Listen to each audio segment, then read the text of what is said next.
Hi friends, today we will talk about how to fix or how to solve the problem of windy app. You will click on settings.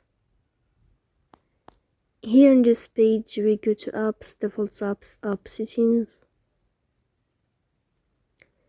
In this list you will go down until you find this window of windy and you will click. Here in this page of app info you will click on first stop and you will click OK. Here you will enter to the window of storage. Then we click on clear cache, but pay attention, don't click clear data because that can delete your account.